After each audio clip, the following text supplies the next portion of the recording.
goddesses, and welcome to day 4 of our Creatrix Challenge.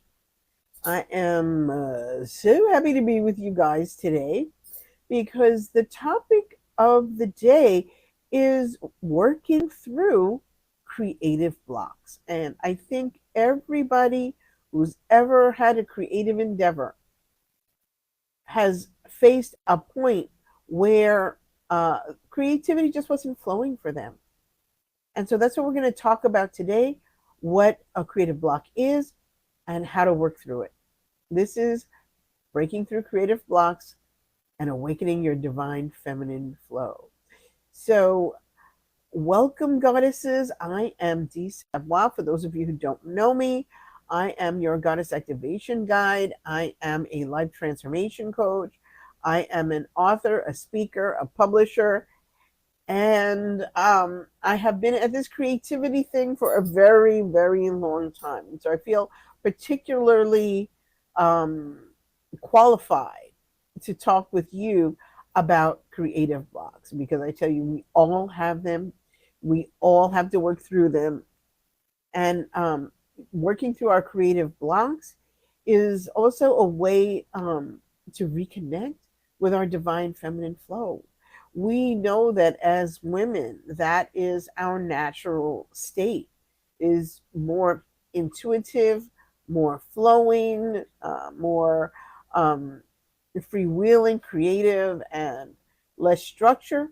But sometimes that flow gets blocked. So we want to work on how do we deal with it when our natural state gets disrupted. So let's start by setting our intention for today. And once again, I'm going to ask you to place your hands over your heart. Take a deep breath or two.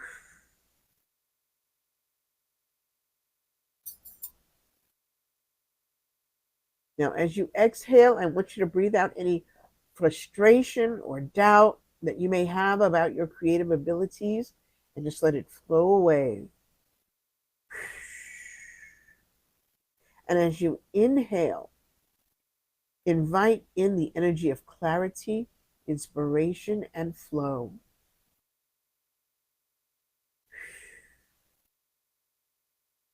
And our intention for this time together is to break through any creative blocks and awaken our natural creative goddess essence. So I hope you're ready to do that. Okay, so now that we've said our intention is to increase our creative flow, let's get into it. First of all, let's understand what creative blocks are. Creative blocks are those moments when we feel stuck, uninspired, or unable to express our creative ideas. Has anybody felt that way? I'm sure you have.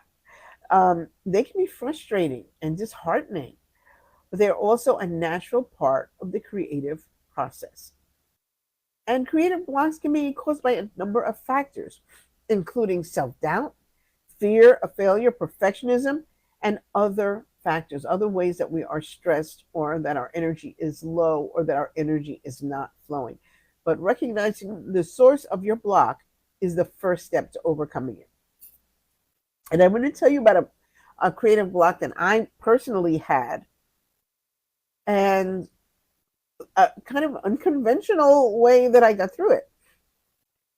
When I was writing, I think it was the second book that I ever conceived of writing. And this book actually never ended up being my second book because of the creative block I had toward this story. And I got to a certain point in the story, boom, I could not go any further. No matter what I wrote, it stunk. It didn't make any sense. It didn't fit with the characters. And I felt like, just like a normal person, your everyday person that you know, when you try to get your fictional people to do stuff that they don't want to do, it doesn't work out very well. You know, that's why people say my characters are acting up. It's because our creative process is rebelling against doing something that doesn't make sense for our entire project, right? So I got to this certain point where there was supposed to be in this story everybody worked together in this one company, and they were supposed to go on this company outing. And every time I got to it, I was like, okay, it doesn't work like this. It doesn't work like that. It doesn't work like this. It doesn't, tried a variety of ways to make this work until I realized in a moment of clarity, after sitting down and stepping back from the part of the story where I was blocked from, and I said, well, what would happen if? And I realized she never actually goes. And once that idea hit me, because I was so convinced that this was how things had to go, but once I stepped back from that, I got a whole new sense of possibilities of what I could do with the story. And then I was able to finish it. And it became my fifth book, I think. But it certainly wasn't going to be the second one when I couldn't figure out how to make my story work. And I think that is one of the things that we are going to talk about a little bit later in the talk today, is about seeking perfectionism and closing off avenues of thought and consciousness about what project you're working on. When you get in that zone of it can only work this way, and isn't that what we talked about when we talked about one of the 7 tenets of creativity, was allowing for more than one possibility as a solution in whatever you're creating, right? Once I stopped feeling as if it could only go this way, then I was able to complete my story, complete my project, and make a lot of money off that book. So let's also acknowledge that recognizing the source of your block is the first step in overcoming it. And I didn't recognize what the problem was, and that was why I couldn't solve it. I thought, since this has to happen in the story, I just wasn't getting it right. I wasn't figuring out a way for the thing that I expected to happen. But what I really needed to do, and what I eventually had to do, was to step back from what my expectation was to find a new possibility. And so I want everybody to take a moment and reflect. Has that ever happened to you? Having a creative block of some kind, and what did you do to solve it? And what do you think caused it? Because that root cause may be something that you can work on in your creative practice so that you don't fall into that trap again. Okay? So if you want to, later, you can write down your thoughts and feelings about this creative block that you experienced and how you found a way out of it. Or maybe you didn't find a way out of it and you're still looking. So the second thing that we want to focus on is that we have acknowledged in different sessions the fact that when we are trying to be creative, we're really trying to recreate who we are or who we were as children. And that if creativity is to be enjoyed and to be played with and to be something that really fulfills us, then we need to kind of reach back into who we were. And basically, who we were becomes that authentic self, right? That enlightened goddess that's inside us, who is now not the inner child, but the inner goddess, right? Once we are able to heal that inner child, we become our inner goddess. So what we really want to do is that if we are not experiencing creative flow, we want to reach back into our childhood self and see, where did we leave behind some aspect of our creativity that we need to bring forward in order to be truly creative. Okay. And this is, I think, where a lot of our creative blocks are hidden. One of the things that we really wanted to be able to do is to reach back into our childhood self and regain that naturally creative, playful person who was unburdened by self criticism, right? We may have received criticism from adults, but we did not necessarily criticize ourselves. We recognized that our own playful and creative impulses were completely natural. It was maybe some grown-ups that had a problem, okay? Um, or how or where or when you express that creativity or that creative exuberance that makes us uh, really come alive as children. Okay. And that feeling of being alive and being happy and being playful is essential to our creative process. Okay. So think about an activity that you enjoyed as a child. It may be the same artistic um, venture that you participate in now. It may not be, but think of that childhood activity that you loved. Was it dancing? Was it singing? Was it writing? Was it some other form of creative play? And remember that feeling of exuberance, of freedom, of creativity, and really try to bring that back into your creative atmosphere so that you are set up in order to tap into the most creative elements of yourself. Allow yourself to be spontaneous and have fun without worrying about the outcome. Okay.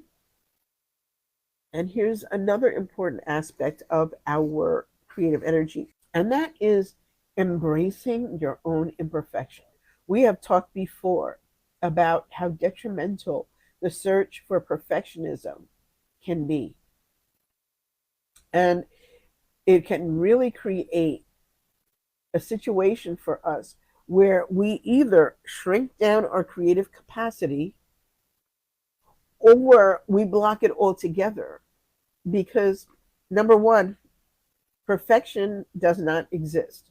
There is nothing in nature or in, I don't know, or anywhere else that I can think of that is actually perfect. Everything comes with flaws. Everything comes with things that may be undesirable for you or others. There is nothing that is perfect. And the search for perfection can always lead you down a path where you are always questioning yourself.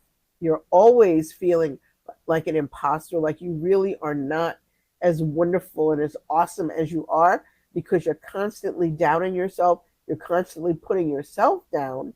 You're constantly not allowing yourself to shine out into the world. You are constantly feeling smaller than you actually are. And so when you seek perfectionism, not only do you collapse your possibilities, but you also prevent yourself from having the grandest or the most expansive vision for yourself so that you don't take risks, you don't experiment, you don't grow, and you allow fear of making mistakes to stop you from doing your most creative work and to even enjoying the creative work you do. So, this is something that we really need to eliminate from our thoughts about creativity and our way of being creative. And if we see ourselves getting into that trap where this isn't good enough, you hear that internal critic that we all have. We have an internal life critic like, don't do that. You're doing that wrong. You blah, blah, blah. But we also have an internal creative critic that as you're writing, it'll say, oh, don't use that word. That's not correct. You didn't spell that right. That's not a good description. Or whatever else your personal internal critic has to say about you. Or how about if you are painting or singing or dancing, that internal critic will constantly speak to you about any type of imperfection that it finds until you silence it. And you can silence that internal critic by countermanding whatever it has to say to you. So if your inner critic says to you, well, that's not the right word to use, you can always just say, I believe it is, or I will figure it out later because right now I'm in writing mode and not editing mode. So I'm not even going to worry about it.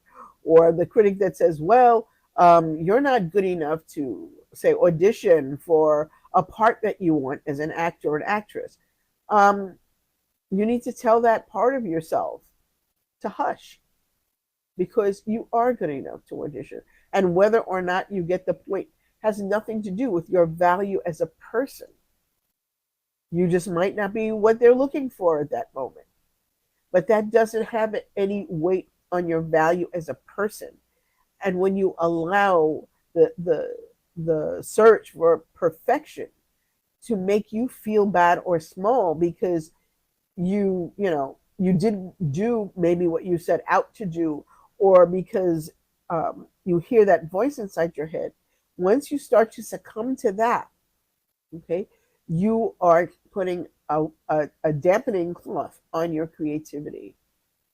And that is not what creativity needs. Creativity needs growth and expansion, and it needs freedom. And this is why the summer is the perfect time for talking about creativity, because everything in nature is expanding, growing at its fullest. Spring, we all start out with little buds and whatever, and that's very nice.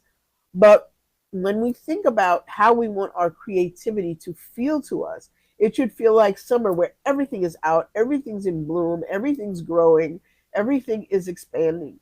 And so can we. So can our vision for ourselves and our creativity expand to its fullest capacity without that us putting that wet blanket on what we're doing and shrinking ourselves down rather than expanding. One thing that I can suggest for you to do in order to kind of test this theory out a little bit is to create something deliberately imperfect. Sing off key. Make a drawing that's bad. And you know it's bad. Make some stick figures, right? Write a piece that you know is just horrible. Okay? Dance funny. But focus on the process of that creation, even if you know for sure it's going to be imperfect. And see how you feel about that. See how you feel about being able to create without the pressure for it to be good and certainly not to be perfect, right? We want to be able to enjoy the process of creation rather than just the outcome. Yes, the internal critic is very tricky because you know what happens? It seems to us like the voice in our head that guides us, right? Or it seems like our intuition sometimes, because we can hear that critic talking to us, but we have to discern the difference between guidance, which usually comes from the feminine side, I have to tell you that, and critique, which we hear over here somewhere. Okay? So we need to learn that discernment. And once you learn that discernment, you can countermand whatever that internal critic is saying to you, because the internal critic is a liar. That is the true liar, because that internal critic is afraid. That internal critic is there to protect you from harm.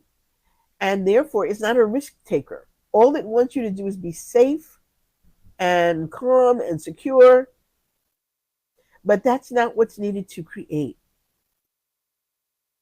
So what we need to create is that idea of expansion and risk taking. And so we cannot do that if we're so worried about making a mistake, or that what we create will not be perfect or valuable, or that our own value is tied up intimately with whether or not the thing that we create is perfect. And we have to really acknowledge that many times the reason why we feel so constrained in creativity is because we are betting our whole self on whatever we create. And that's not fair. That's not fair to say our value is only whether we can be as perfect as possible. That's not fair to ourselves. So we need to get rid of that idea that whatever we create is somehow determining whether we're good people or not, or whether we're what our creation, uh, the value of our creation is the value of our own selves. It's just not true. And if you don't like what you've created, work on it. Create something else. The same way I did with my book. Work on it till you get it right, until you're happy with it. Okay. And my publisher was very happy to buy that story for me. She liked it very much. So um, work on it until you feel happy with it. But don't seek perfection, because perfection will never, ever come. So now let's talk about harnessing the power of ritual. When we're talking about ritual, we're talking about something that we do in a particular way and we can repeat it over and over again. Okay? Rituals can help us create a sacred space for creativity and signal to our subconscious mind that it's time to enter a creative flow state. And I actually, a long time ago, did a video on this very topic, talking about how you need to create sacred creative space, right? So not everybody has a dedicated space in which to create. And so you can leave it there all the time and never come back. A lot of us, our creative space is the dining room table, or somewhere in the living room, or, especially for us women, we do not necessarily have our own dedicated space for whatever it is that we want to create. And then once we're finished with our creation for the day, then we got to roll it all up and put it away. But that doesn't mean that while we're creating, we cannot create a space that says to us, it's creation time. And one of the things that I love to do as far as creating a sacred space for creation is to have all four elements of creation in my space. Even if I have to pack them up later, even if it doesn't stay there all the time. I need earth, I need air, I need fire, and I need water. And I need them in this way for my creative space. East is air. South is fire. West is water. North is earth. So if you can figure out where in your house is east, start there, right? And for air, you can have a feather, you can have some incense, anything related to air or to wind is a great thing to have in that space. For the south, it's great to have a candle. For west, you can have just a little thing of water. And for earth, you could have literally go outside, get some earth, or use a crystal, which comes from the earth, from the crystal queendom, or anything else that reminds you of earth, or bones, which also, because the north also represents ancestors. So I don't know what kind of bones you want to put in your creative space, but you can do that also if you like. So we want to have these four elements of creation around us, because this is an invitation to the creative powers, saying, hey, this is a creative space and it needs protection. When I'm in this space, I need guidance. When I'm in this space, I need flow. When I'm in this space, I really need to be able to focus just on what I'm doing here. If you can think about how you would like to lay out your space, and then remember, you can also include around you anything else that supports your creativity. right? Um, Anything else that might signal to you that you are inviting in um, the energies of creativity, such as one of the things that I like to have around me. I have a bell.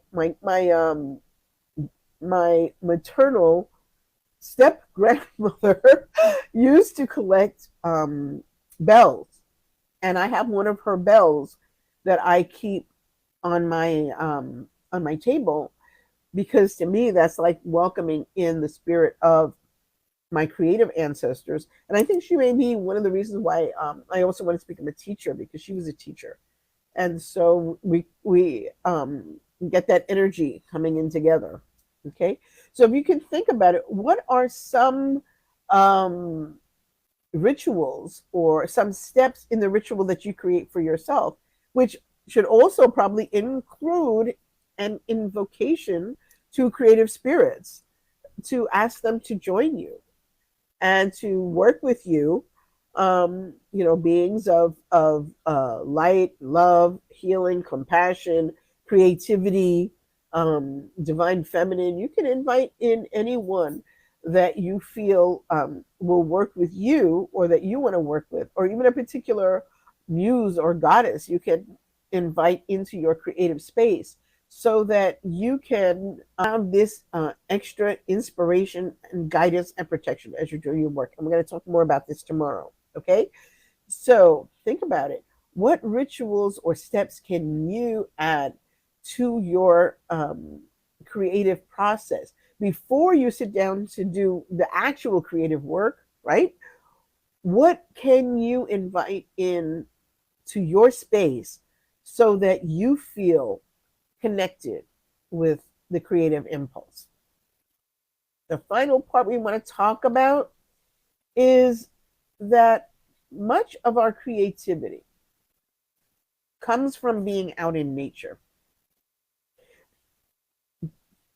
Getting in tune with the natural rhythms of nature can really help us connect with our own innate creativity.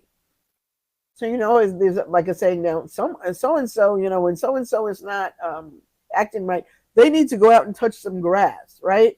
Or they need to hug a tree because they're just not acting properly, and maybe that's the solution for it, right? But nature can be such a beautiful and powerful inspiration, starting with those four creative elements. So when you go out of your house, right, pay attention to the nature that's around you. Now, a lot of us who live in cities may not have much nature to even contemplate, but go outside your house, do touch some grass, do hug a tree, do notice the colors, shapes, textures um, of the natural world, and think about how you can add those into your creative works. Okay, what are some of the sounds you hear when you walk outside your house? One of the things I love is that, sometimes you'll make a statement and you'll say, blah, blah, blah, blah, blah. And then all of a sudden you'll hear a bird go, chirp. And I always think of that as that's nature agreeing with you. So pay attention to these different signs and symbols around you when you go out into the natural world. And if you don't have a lot of natural world around you, go explore it on the internet. There's plenty of places where you can go and see mountains, if that's what you like, or rivers. You can hear the sounds of nature. You can engage in just, especially in the fall, look at the beautiful colors of the leaves as they have their last gasps and die. But that's really what it's about. But they're beautiful in their death throes. So why not go out and look at our inspiration, which is the natural world, and become a part of it? Go out for a walk, go out for a swim, go out and figure out which aspects of nature you most resonate with. Like, I know I'm a water person, right? Everything for me is water, water, water. I love water. But water isn't for everybody. Some people may feel more connected with earth or even air. They just love to get out in the fresh air. That's what they love about the mountains, that purity of air that you get the higher up you go in altitude, right? So figure out what aspect in nature really resonates with you, what's most powerful with you, and then bring that aspect of nature into your everyday life to inspire you and to help you create that which you wish to bring forward in the world. I want to leave like a little thought in your mind as we leave today, because we've talked about so many different strategies for breaking through creative blocks, including reconnecting with your inner child, embracing imperfection, harnessing the power of ritual, and connecting with nature. So as we leave today, I invite you to integrate these practices into your life. Trust in your divine, creative goddess power, and let these strategies guide you through any creative blocks you may encounter. So let's have our final blessing for today, which is may you walk in the light of your creative goddess power, and may your creations bring healing, joy, and transformation to you and the world. And so it is. Thank you so much for joining me today. This is our penultimate day. We will have one more day tomorrow, and I'm going to have a special offer for you tomorrow at the end of our session. And I hope you will really appreciate that. Stick around for that and want to find out more. So thank you again, and I will see you tomorrow.